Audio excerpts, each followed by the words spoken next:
Bonjour et bienvenue dans Déjà Vendredi en vidéo. La question du mois, pourquoi ne faut-il jamais retenir un collaborateur qui a fermement décidé de démissionner? 4 possibilités de réponse. Et la première, parce qu'il est trop bêta pour voir la chance qu'il a de travailler avec un manager comme moi. Deuxième possibilité, parce qu'on ne va quand même pas le supplier. Parce que les cimetières sont remplis de personnes irremplaçables. Et enfin, quatrième proposition, parce qu'une fois la décision prise, une rupture s'est opérée dans son esprit et le retour en arrière n'est plus possible. 3 secondes de réflexion.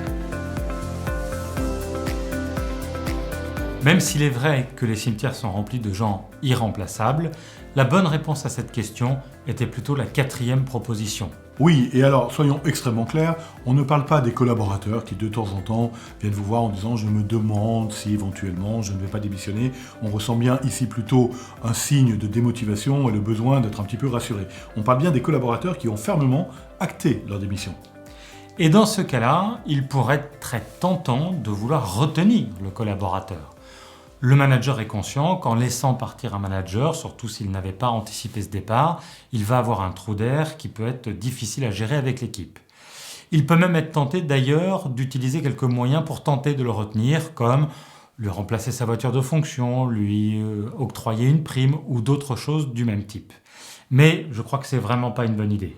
Non, c'est pas une bonne idée, car probablement que si ça peut marcher pour quelques mois, si le collaborateur a acté sa démission, c'est qu'il nous dit en creux qu'il est plus très heureux dans l'entreprise, et il faut l'accepter, mais surtout qu'il est déjà en projet ailleurs et que son envie du lendemain n'est plus chez nous, mais bien ailleurs.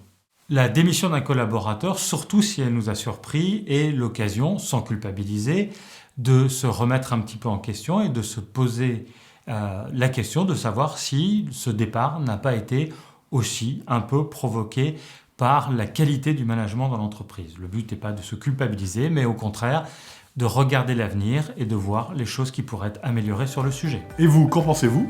Bonne réflexion! C'est terminé pour ce Déjà Vendredi en vidéo. Nous vous donnons rendez-vous le mois prochain.